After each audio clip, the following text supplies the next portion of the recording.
તો કેમ છો રાજકોટ? મજામાં? મિત્રો, આપણા સનાતન ધર્મમાં નારીને નારાયણી કહેવામાં આવે છે. જે નારી મમતાનું પ્રતીક છે એ જ નારી અખૂટ શૌર્યનું પણ પ્રતીક છે. મિત્રો, આજના સમયમાં સ્ત્રીઓ માટે જેટલું એજ્યુકેશન જરૂરી છે એટલી જ જરૂરી છે સેલ્ફ ડિફેન્સની ટ્રેનિંગ. તો મિત્રો, આજે અમે આવી ગયા છીએ ટેકનોફાઇટ એકેડેમીમાં કે જ્યાં રોબિન સર દ્વારા માર્શલ આર્ટ્સની ટ્રેનિંગ આપવામાં આવે છે. તો આવો રોબિન સર સાથે વાત કરીને આપણે માર્શલ આર્ટ્સ વિશે થોડી માહિતી મેળવીએ. નમસ્તે સર. નમસ્તે. મારો પહેલો ક્વેશ્ચન તમને એ છે કે આપણી એકેડેમીમાં સ્ટુડન્ટ્સને કઈ કઈ ટાઈપની તાલીમ આપવામાં આવે છે? આપણી academy mix martial arts academy છે. લાઈક માર્શલ આર્ટ્સ એટલે માર્શલ મીન્સ વોરિયર અને આર્ટ એટલે કલા. લડવાની વર્લ્ડની અંદર 125 ટાઈપ્સની આર્ટ છે. રાજકોટની અંદર જનરલી કરાટે એકેડમી આપણે જોઈએ હોય, પણ આ માર્શલ આર્ટ્સ એકેડમી છે જ્યાં karate, kick boxing, taekwondo, jujitsu, like ground fight, okay, weapons training અને કમ્પ્લીટ સેલ્ફ ડિફેન્સ ટ્રેનિંગ આપવામાં આવે છે. લાઈક લડવાની જે પણ સિચ્યુએશનો આપણી સામે આવે તો એની સામે આપણે પોતાનું રક્ષણ કેમ કરવું એ કમ્પ્લીટ બધી વસ્તુ શીખવામાં આવે. બરાબર. મારો બીજો ક્વેશ્ચન સર તમને એ છે કે માર્શલ આર્ટ્સનો શું કોઈ કોર્સ હોય છે? અને આઈ મીન કે નવા સ્ટુડન્ટ્સ જે છે જેને જોઈન કરવું છે તો એને મિનિમમ કેટલો ટાઈમ અહીંયા આપવો પડશે કે જેથી એને રિઝલ્ટ દેખાય? જેમ મેં પહેલાં જ જણાવ્યું એમ માર્શલ આર્ટ્સની અંદર ઘણી બધી ગેમ્સ છે. કરાટે, કિક બોક્સિંગ, જુજિત્સુ, બધી ગેમ્સનો કોર્સ અલગ અલગ છે.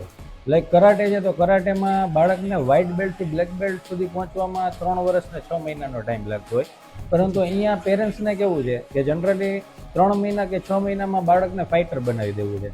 એવું નથી. એક આપણું બોડી સ્ટ્રક્ચર જે છે એને રેડી કરવામાં કમસે કમ 9 મંથ to 10 મંથનો જેવો સમય લાગતો હોય છે. મારો થર્ડ ક્વેશ્ચન તમને એ છે કે માની લો કે કોઈ લેડીને માર્શલ આર્ટની કંઈ ખબર નથી પડતી, ટ્રેનિંગ લીધેલી નથી, કોઈ એવી કન્ડિશનમાં ફસાઈ જાય છે, તો કઈ એવી બેઝિક ટેકનિક્સ છે કે જેના માધ્યમથી બચીને નીકળી શકે? હા, બહુ સારો ક્વેશ્ચન છે. તો આની અંદર જે બેઝિક સિચ્યુએશન બનતી હોય ને એના વિશે હું તમને સમજાવું છું. જેમ કે કોઈ ગર્લ્સ બારે ક્યાંય જાય છે તો એનો કોઈ હાથ પકડી લે છે, આવી ઘટના બને. હવે આ જગ્યાએ આપણે શું કરતી હોય લેડીઝ કે આવી રીતના મુવમેન્ટ કરવાની કોશિશ કરે, પણ સામેવાળો વ્યક્તિ તાકાતવાળો છે એટલે ન કરી શકો. તો આની બેઝિક ટેકનિક છે. જેમ કે હું એના આ એક હાથ ઉપર મારો હાથ રાખું છું, એના પછી આ મારા હાથથી જો એના હાથને પ્રેસ કરું છું, આ ગ્રાઉન્ડ ઉપર વહી ગયો, રાઈટ, ટેપ આઉટ કરે છે. તો આ બેઝિક ટેકનિક છે. એના પછી બીજી ઘટના બનતી હોય છે કે કોઈ ઝાપટ મારવાની કોશિશ કરે છે, તો આ બેઝિક ડિફેન્સ છે. એની ઉપર હેન્ડથી અહીંયા લઈ અને આ જે કાંડું છે એની ઉપર ટ્વિસ્ટ તમે કરો તો બી સામેવાળો વ્યક્તિ ગ્રાઉન્ડ ઉપર વહી જાય છે. ઓકે, હવે આ બેઝિક 1-2 દિવસમાં આવડી જવાવાળી ટેકનિક છે. કોઈ ગળું પકડવાની કોશિશ કરે છે તો રોકી લેવું. સેમ આપણે એલ્બો ઉપર પ્રેશર કરીએ એટલે ગ્રાઉન્ડ લેવલ ઉપર વહી જાય. અને આના પછી 3 દિવસ કે 7 દિવસની જો કોઈ ટ્રેનિંગ કરે છે ગર્લ્સ, તો એ advance technique like ground fight. Girls માટે સૌથી ઇમ્પોર્ટન્ટ શું છે કે માનો કે કોઈનો રેપ કરવાની કોઈ કોશિશ કરે છે તો ગ્રાઉન્ડ ઉપર નથી ઊભા. અહીંયા સુધી તો કરાટે બરાબર છે, આપણે ડિફેન્સ કરી લઈએ છીએ, પણ મેક્સિમમ વખત એવું બને કે ગ્રાઉન્ડ ઉપર આપણે વહી ગયા છીએ. લાઈક કે મને આમને પકડીને થ્રો કરી નાખ્યો છે નીચે, ઓકે, ને હું અહીંયા નીચે પડી ગયો છું. તો આ જગ્યા ઉપર જ્યારે મારે પોતાનો ડિફેન્સ કરવાનો છે તો અહીંયા આવે છે જુજિત્સુ, ગ્રાઉન્ડ ફાઇટ, જેમાં મારા લેગને હું બહાર કાઢીશ, એને ડાઉન કરીશ અને અહીંયા એના એલ્બો ઉપર પ્રેશર કરું છું, જો અહીંથી ટેપ આઉટ કરે છે. ઓકે, આ જ જગ્યાએ સેમ આમાં નેક લોક ટેકનિક પણ છે.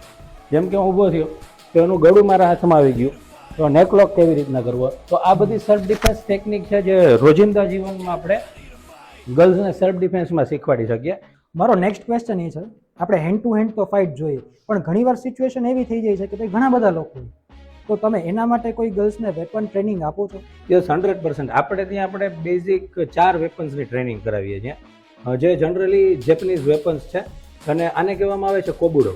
ઓકે, તો એમાંથી આ પહેલું વેપન્સ છે ચક્સ. આના માટે કોઈ લાઇસન્સની રિક્વાયરમેન્ટ નથી અને બહુ ઇઝી વેપન્સ છે. ઓકે, તો આનું પહેલું કામ શું છે કે આપણે આને ફેરવીને આવી રીતના યુઝ કરી શકીએ છીએ. સેકન્ડરી, ગમે ત્યારે આપણે સામેવાળો વ્યક્તિ જે છે એને નેક લોક જે મેં હેન્ડથી આપ્યો એને બદલે આનાથી બી તમે આપી શકો. ઓકે, પછી આની અંદર હીટ પણ થાય છે. આ ચક્સ જે છે એને તમે સામે ફેસ ઉપર હીટ પણ કરી શકો છો. તો આ બેઝિક પહેલું વેપન્સ છે. આના પછી આપણે સેકન્ડ વેપન્સ છે સાઇન. ઓકે, આ જે વેપન્સ છે બહુ ઓછા લોકોએ જોયું હશે. આમાં જે આગળનો પાર્ટ છે, ઓકે, એ પણ હીટ કરે છે સ્ટમકની અંદર કે આ લેવલ ઉપર. ઓકે, તમે ફેસ ઉપર આ રીતના પણ એને હીટ કરી શકો છો. અહીંયાથી પકડેલું છે તો અહીંયા પણ હીટ થાય છે. અને કોઈ હીટ કરતું હોય, લાઈક એમના હાથમાં જે છે તુંફા વેપન્સ કહેવાય, જે મને ફેસ ઉપર મારવાની કોશિશ કરે છે તો આનાથી ડિફેન્સ પણ થાય છે. આ સેકન્ડ વેપન્સ હતું. એવી રીતના આ વેપન્સ જનરલી તમે હોલિવૂડના મૂવીઝની અંદર જોયું હશે, જે પોલીસ અહીંયા રાખે છે. આપણી જે પોલીસ જેમ સ્ટીક રાખે તો લંડન કે અમેરિકન પોલીસ ટૂંફા રાખે છે. ઓકે, તો એનો પણ સેમ ઉપયોગ છે. બે સાઈડથી યુઝ કરી શકો, આ સાઈડથી બી કરી શકો, અહીંયાથી હિટ બી કરી શકો, ઉપરથી બી આનો એટેક થાય છે. ઓકે, અને ડિફેન્સમાં પણ સેમ, કોઈ વ્યક્તિ પંચ કરે છે તો આનાથી આનો ડિફેન્સ પણ કરી શકાય છે, રાઈટ. અને ફોર્થ છે સ્ટીક. હવે સ્ટીકની અંદર જનરલી આપણે ઇન્ડિયન સ્ટાઇલ જોઈએ તો ફેરવતા હોય છે, એના બદલે કોબુડો જે સ્ટાઇલ છે એમાં એટેક ડિફેન્સ છે. Attack defence in the sense કે મને કોઈ પંચ કરવાની કોશિશ કરે છે તો આ સ્ટીકથી ડિફેન્સ કરું છું, ઉપર હિટ કરું છું. ઓકે, લેગ ઉપર પણ આ રીતના એટેક છે. તો આપણે ટોટલ આ 4 ટાઈપ્સ ઓફ વેપન્સ કરાવીએ છીએ અહીંયા. તો મિત્રો, આજના વિડીયોના એન્ડમાં ફક્ત એટલું કહીશ કે આજના સમયમાં ફક્ત નારી નહીં, સશક્ત નારીની જરૂર છે. તો ફરી મળીએ એક નવા વિડીયોમાં એક નવી સ્ટોરી સાથે. ધન્યવાદ.